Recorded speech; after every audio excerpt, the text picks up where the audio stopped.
Assalamualaikum warahmatullahi wabarakatuh. Jumpa lagi dengan saya di channel Obrolan Haris. Belakangan ini sedang ramai kasus sekjen partai yang menjadi terdakwa kasus korupsi. Kita tidak akan membahas masalah kasus korupsi sang sekjen tadi, tapi kita akan menengok ke belakang. Apakah kasus korupsi itu sudah ada sejak dulu atau justru marak setelah Indonesia merdeka? Ternyata korupsi ini sudah ada sejak zaman kolonial Belanda. Sejak zaman penjajahan, pejabat VOC dari tingkat rendah sampai yang level tertinggi banyak yang terlilit kasus korupsi ini. Tapi kenapa ya kita pertahankan sampai sekarang? Pada tahun 2023 dan 2024, indeks persepsi korupsi Indonesia itu ada di angka 34. Sebagai informasi aja ya, IPK atau indeks persepsi korupsi ini dirilis oleh Jaringan Global Anti Korupsi, yaitu Transparansi Internasional. Skala penilaian persepsi digunakan mulai dari 0 sampai dengan 100. 0 berarti sangat korup, sedangkan 100 sangat bersih. Pada tahun 2023 itu, Indonesia berada pada peringkat 115 dari 180 negara di dunia. Di ASEAN kawasan Asia Tenggara ya, Indonesia ini jauh di bawah Singapura, Malaysia, Vietnam, Thailand, dan Timor Leste. Ini sangat memalukan ya. Timor Leste itu dulu salah satu provinsi dari Republik Indonesia sebelum berpisah. Kita sekarang dalam kasus pemberantasan korupsi ya kalah dengan Timor Leste. Skor IPK Singapura ini 83 dari skala 100 tertinggi di ASEAN dan nomor 5 di dunia. Sementara Malaysia memiliki skor 50, Timor Leste 43, Vietnam 41, dan Thailand 35. Mengapa budaya korupsi ini tuh begitu mendarah daging di negara kita? Coba kita tengok sejarahnya sejak zaman kolonial Belanda. Sejarawan Susan Blackburn dalam buku berjudul Jakarta, Sejarah 400 Tahun menulis, salah satu penyebab kemunduran kota Batavia yang berujung pada robohnya VOC adalah penyalahgunaan kekuasaan untuk kepentingan pribadi. Mereka berpartisipasi dalam bisnis ilegal yang menyebar luas dan menggerogoti monopoli VOC dan keuntungannya. Sebagian dana untuk membangun kediaman-kediaman mewah di luar kota berasal dari usaha-usaha pribadi para pegawai VOC yang menyelundupkan barang dagangan mereka ke dalam kapal-kapal perusahaan dan menyalahgunakan jabatan untuk kepentingan pribadi, tulis Susan. Sementara itu, menurut penulis asal Amerika Serikat, Willard A. Hanna dalam buku berjudul Hikayat Jakarta, kegagalan menciptakan koloni sejati mutlak terletak pada mentalitas VOC yang mana tujuan mereka adalah memonopoli perdagangan dan mengadakan pembatasan-pembatasan yang merugikan diri mereka sendiri atas perusahaan-perusahaan swasta dan perdagangan bebas. Sejak mulai beroperasi di Hindia Belanda, VOC memerintahkan atau membiarkan kaum pedagangnya melakukan kegiatan-kegiatan yang pada akhirnya menyebabkan kegiatan-kegiatan itu tidak dapat dipertahankan lagi dan tidak menguntungkan, tulis Hanna. Dalam memberikan analisanya, Hanna ini memberikan contoh real yang mudah dipahami oleh awam. Ia memberi contoh begini, pedagang-pedagang semula membeli satu bahar itu 500 pon. Kalau dalam kilogram 500 pon itu sekitar 227 kilogram, yaitu 227 gram atau satu bahar tadi dengan harga sekitar 45 sampai 60 real Brasil. Kalau dirupiahkan sekarang, harga segitu itu berkisar antara 117.000 sampai dengan 170.000 untuk satu bahar atau 227 kg. Nah, ini pembeli-pembeli atau pembeli-pembeli yang berasal dari pegawai VOC ini meminta kepada penjual untuk menyerahkan 550 atau 600 pon. Jadi ada selisih berat antara 50 sampai 100 pon itu yang akan dimiliki oleh para pegawai tadi. Dan barang-barang itu dikirimkan melalui kapal-kapal VOC dengan sebagai muatan pribadi dan dijual untuk keuntungan sendiri. Dalam melancarkan aksinya, bila perlu, ia akan berbagi keuntungan dengan pegawai-pegawai yang lain. Setelah perdagangan rempah-rempah ini lama-kelamaan menjadi lebih teratur, menjadi rutin pula pegawai-pegawai company menuntut komisi 10-20% dari semua pengiriman, memisahkan 10% untuk penguasa daerah dan para pengawas pribumi, dan membeli sisanya dari produsen-produsen yang sebenarnya dengan harga yang telah ditetapkan, yang mungkin berupa 1 atau 2 meter bahan tekstil murah untuk setiap pekerja, tulis Hana. Sistem ini kemudian lebih dikembangkan lagi demi kepentingan pejabat-pejabat company dan penguasa-penguasa pribumi. Namun, ini menjadi kerugian bagi VOC itu sendiri dan penduduk umumnya. Jadi korupsi ini memang sudah terstruktur dan sistematis. Jadi semua yang kira-kira akan berpotensi menghambat diberi bagian. Jadi aman. Korupsi yang menjalar bagaikan wabah di tubuh company kerap dianggap sebagai penyebab keruntuhan VOC. Ko Unoki dalam buku berjudul Mergers, Acquisition and Global Empires, Tolerance, Diversity, and the Success of M&A menulis kurangnya tata kelola perusahaan memungkinkan korupsi meluas di antara para pejabat dan pegawai VOC, termasuk para pelaut dan gubernur jenderal yang secara teratur mengeruk harta karun yang dibeli dan dirampas dari berbagai pelayaran untuk diri sendiri. Perlakuan kikir para pelaut bersama dengan kemampuan para petinggi seperti gubernur jenderal untuk menciptakan daerah kekuasaan pribadi mereka sendiri yang sebagian besar berada di luar jangkauan majikan mereka di Belanda, tak pelak lagi mendorong terjadinya korupsi, tulis Unoki. Praktek korupsi yang parah membuat VOC diplesetkan menjadi Verhanhonde korupsi, yang berarti binasa oleh korupsi.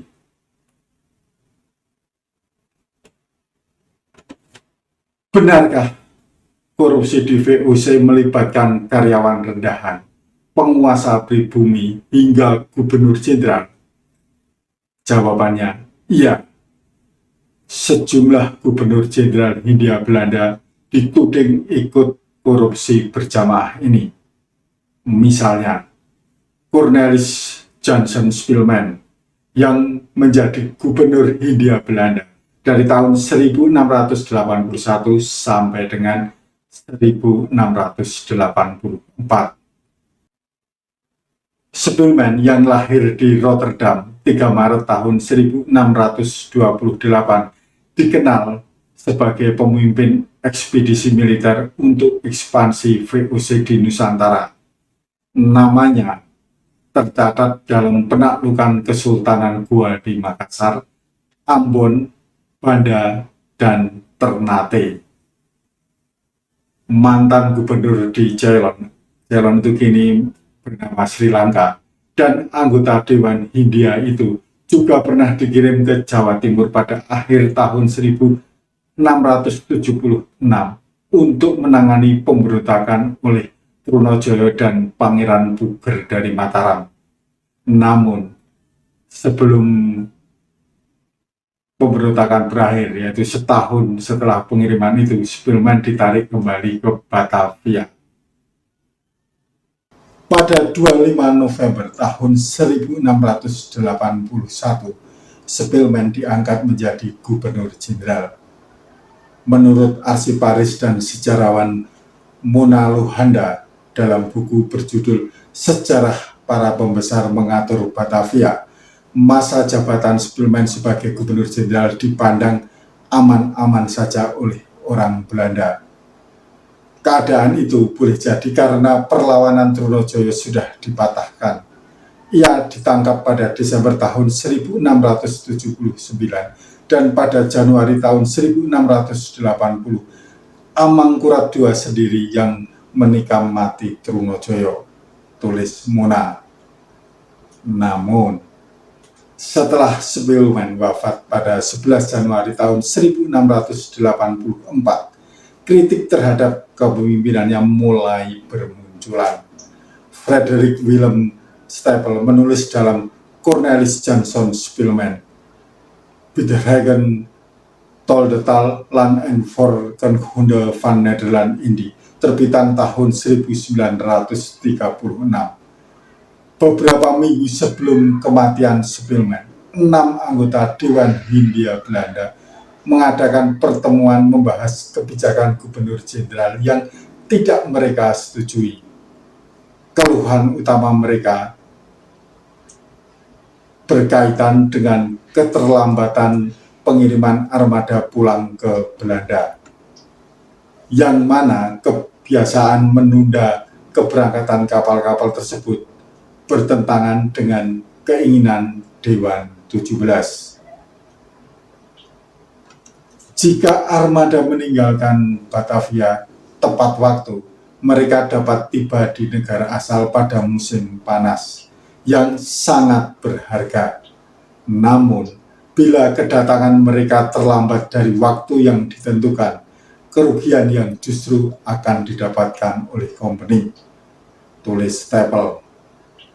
Selain masalah penundaan kapal, ketidakberesan administrasi dan pemerintahan di Batavia turut menjadi sorotan. Spillman dianggap memerintah semaunya tanpa minta saran dari Dewan Hindia. Caranya memanipulasi uang dengan perintah membayar para serdadu yang kenyataannya tidak ada, atau pembayaran kerja yang tidak dilakukan pun dibongkar. Tidak hanya itu, pasokan lada dan pedagang pribumi juga dibayar dengan harga murah. Dengan cara-cara seperti itu, ia memanipulasi sejumlah besar uang.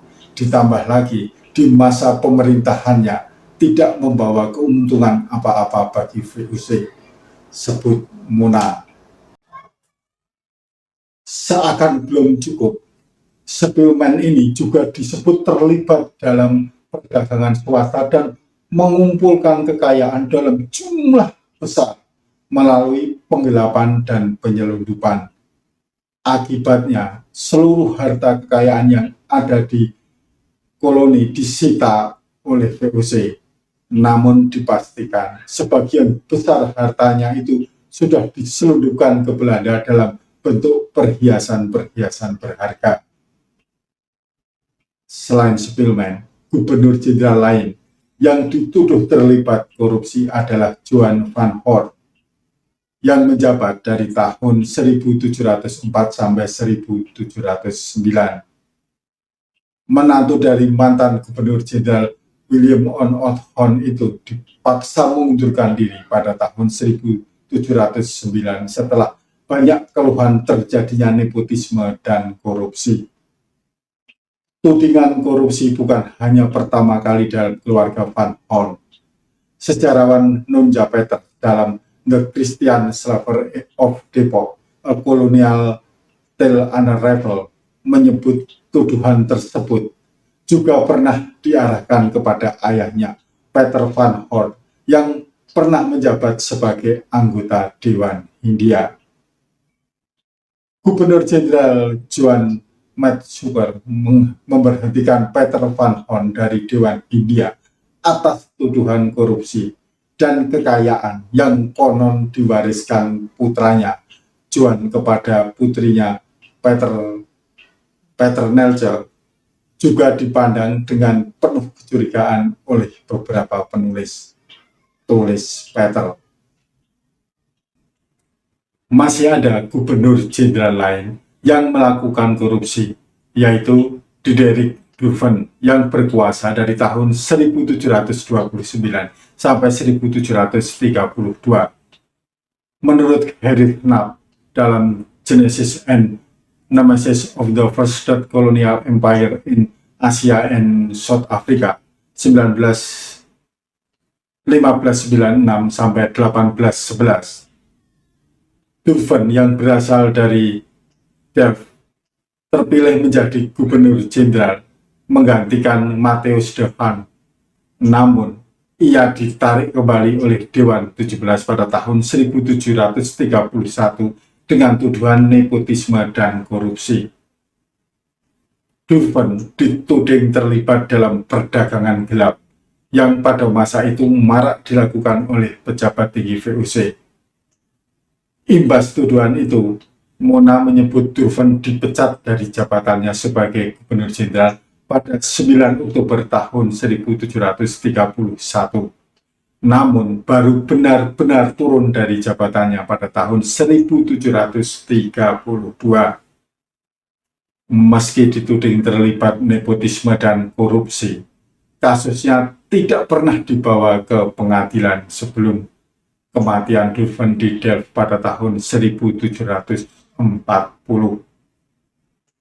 Setelah Stuyvesant, masih ada gubernur jenderal yang juga terlibat dan terlilit kasus korupsi, yaitu Petrus Albertus van der Para yang berkuasa tahun 1761 hingga 1765. Para dibenci oleh orang-orang sekitar karena kasus korupsi dan gaya hidupnya yang mewah, glamor. Bahkan upaya menjatuhkan dia dari jabatan gubernur jenderal kerap dilakukan oleh berbagai pihak, termasuk percobaan pembunuhan. Petrus Albertus van der Para lahir di Colombo, Sri Lanka pada 29 September tahun 1714. Ia anak dari seorang sekretaris kantor gubernur Sri Lanka tahun 1728.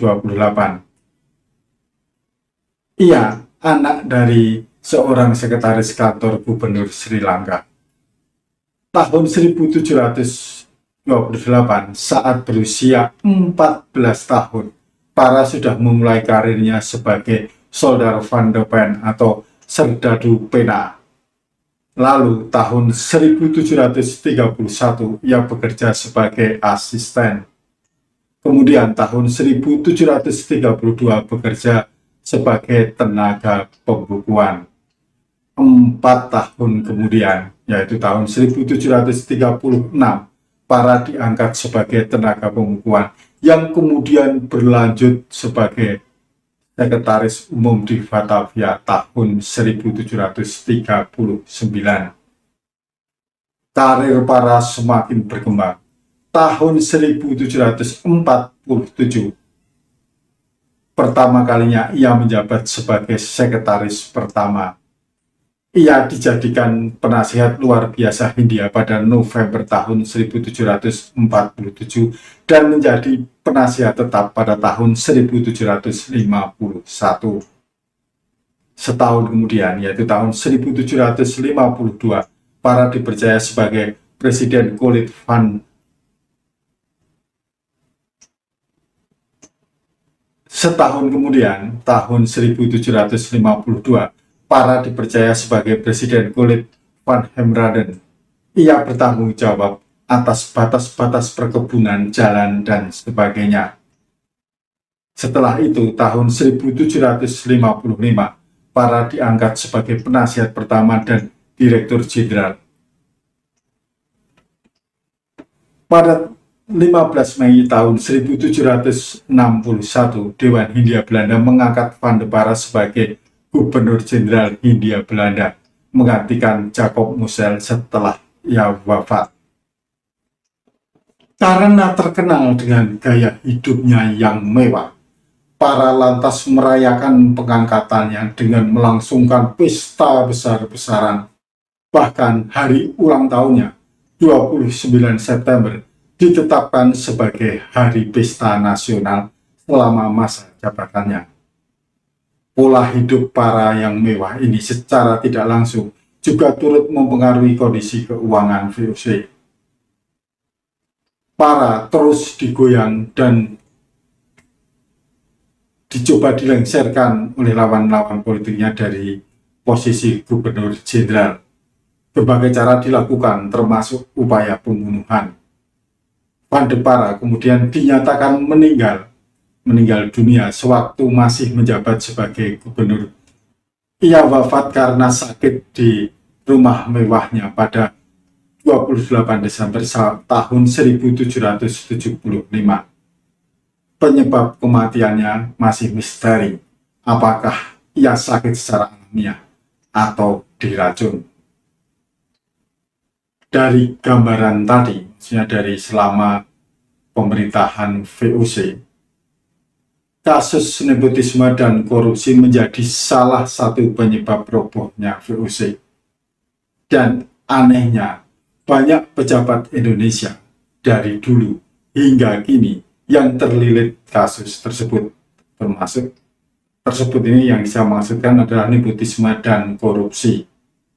Malah belakangan vonis untuk koruptor cenderung ringan. Apakah kita ingin menyusul VOC yang tinggal menjadi nama? Tentu tidak. Untuk itu, saatnya kita berbenah, ciptakan pemerintahan yang bersih, bukan sekedar wacana atau omon-omon. Harus benar-benar dibuktikan, karena itulah satu-satunya jalan untuk mempertahankan bangsa dan juga mengembangkan kehidupan dan kesejahteraan masyarakat. Oke teman-teman, kita akan bertemu pada episode berikutnya dengan topik yang berbeda. Sampai jumpa. Wassalamualaikum warahmatullahi wabarakatuh.